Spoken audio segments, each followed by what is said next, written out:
Halo guys. Perkenalkan kami dari kelompok Pancasila akan membuat video edukasi tentang bahaya korupsi.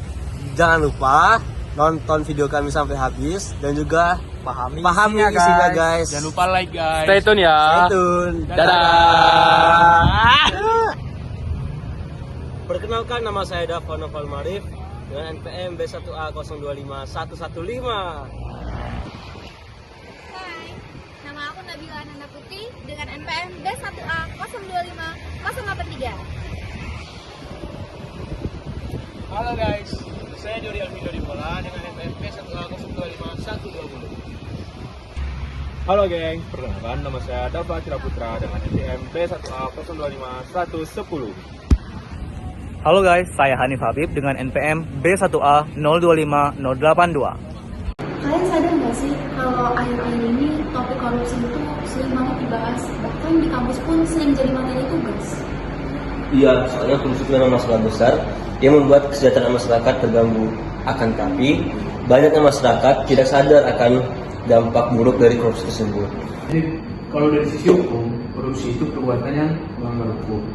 Itu bisa membuat keuangan negara menjadi tidak baik. Itu sudah tercantum di dalam UU 31 tahun 1999 dan UU 20 tahun 2001. Iya benar, dan secara sederhana, korupsi itu bisa dipahami sebagai menyalahgunakan atau mengambil hak yang bukan milik kita. Bisa aja uang, fasilitas umum, atau bahkan kewenangan. Dan jangan salah, korupsi bukan cuma pejabat besar aja loh, tapi bisa juga seperti nitip absen atau manipulasi data, dan juga memakai barang organisasi untuk kepentingan pribadi, itu juga bibit-bibit dari korupsi. Banyak banget loh bentuk korupsi itu, mulai dari suap, gratifikasi, makar anggaran, manipulasi laporan, sampai ke penyalahgunaan jabatan. Oh ya? Yang bahaya itu penyalahgunaan wewenang.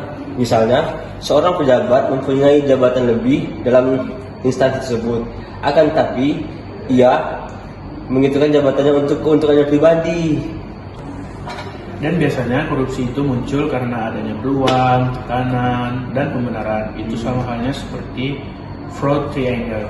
Iya sih, kayak kasus-kasus yang banyak sekarang kan, banyak kasus korupsi. Setuju juga. Dampak korupsi itu sebenarnya terasa langsung oleh masyarakat, karena anggaran yang seharusnya untuk membuat fasilitas umum hasilnya nggak akan maksimal. Iya, contoh kecil aja, kalau anggaran jalan dikorupsikan, hasilnya anggaran akan rusak, rakyat juga yang dirugikan. Betul. Belum lagi dampak jangka panjangnya, kayak pendidikan itu pasti bakal menurun banget kan. Iya. Terus juga kesehatan bakal makin buruk pelayanannya, terus kesejahteraan itu makin sulit dicapai. Dan juga jika pejabat banyak korupsi akan membuat masyarakat itu menurun kepercayaan pada pemerintah. Dan juga jika kepercayaan tersebut menurun, pejabat akan sulit untuk melakukan proyek tersebut. Iya sih. Untungnya Indonesia itu punya payung hukum yang jelas, seperti UU Pemberantasan Korupsi, KUHP pasal tentang suap, dan Aturan turunannya. nah betul. Selain itu, ada juga KPK, kejaksaan, dan kepolisian. Tugas mereka berat, bukan cuma menindak, tapi juga melakukan pencegahan. Dan kita sebagai warga negara juga wajib melaporkan tindakan yang mencurigakan loh. Tuh. Pencegahan itu lebih penting loh daripada penindakan, karena kalau sudah terjadi sulit banget buat dipulihkan. Benar sih, pencegahan korupsi memastikan akan anggaran berjalan tepat sasaran, seperti misalnya anggaran bantuan masyarakat, pendidikan, kesehatan. Semua hal tersebut harus berjalan secara integritas agar tertuju langsung ke masyarakat. Dengan mencegahnya korupsi, pembangunan bisa merata, dan itulah dasar kesejahteraan bangsa. Sebenarnya kita bisa mulai dari hal-hal yang sederhana.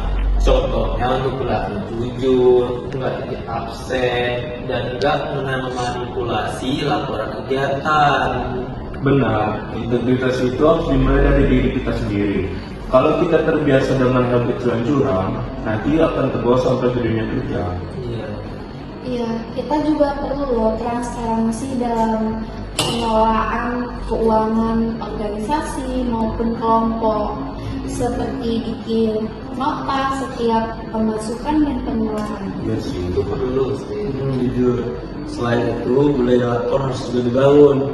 Jika kita melihat indikasi korupsi di tempat tinggal kita ataupun di kerja kita, harus kita lapor ke badan pengawasnya seperti KPK, kejaksaan ataupun polisi. Dan juga ada mekanisme yang namanya whistleblower yang bisa kita gunakan. Dan yang penting yaitu menolak gratifikasi. Menerima hadiah yang berhubungan dengan jabatan itu bahaya dan biasanya bisa mempengaruhi objektivitas. Kita sebagai generasi muda punya peran yang besar sebagai calon pemimpin. Kita kalau dari sekarang sudah anti korupsi, maka masa depan Indonesia akan jauh lebih baik. Anak muda itu harus melek hukum, melek etika, dan berani bersikap. Jangan takut menolak gratifikasi atau perilaku curang.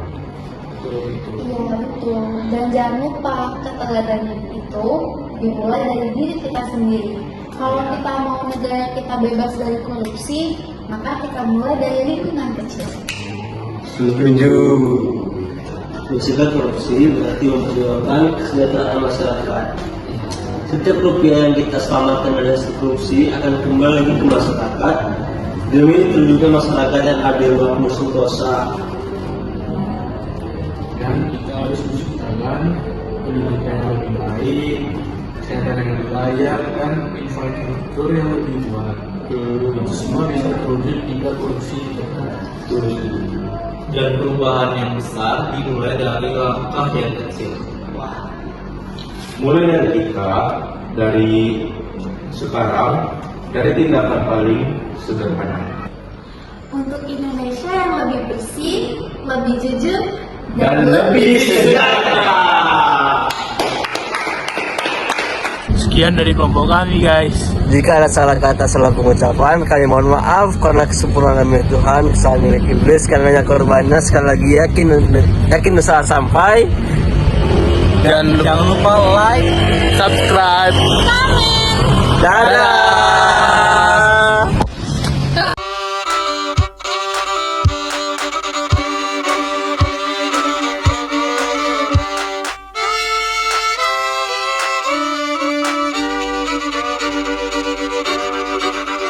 Kisah usang tikus-tikus kantor yang suka berenang di sungai yang kotor. Kisah usang tikus-tikus berdasi yang suka ingkar janji lalu sembunyi di balik meja teman sekerja, di dalam lemari dari baja.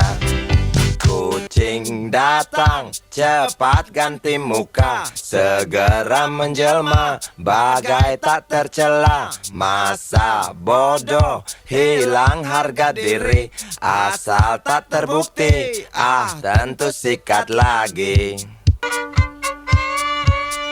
Tikus-tikus tak kenal kenyang, rakus-rakus bukan kepalan. Otak tikus memang bukan otak udang. Kucing datang, tikus menghilang.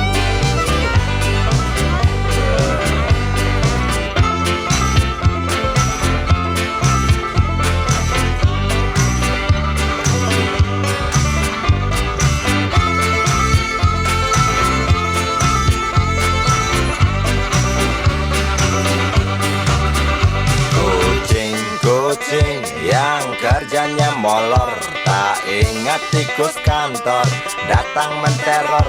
Cerdik, licik, tikus bertingkah tengik, mungkin karena sang kucing pura-pura mendelik. Tikus tahu sang kucing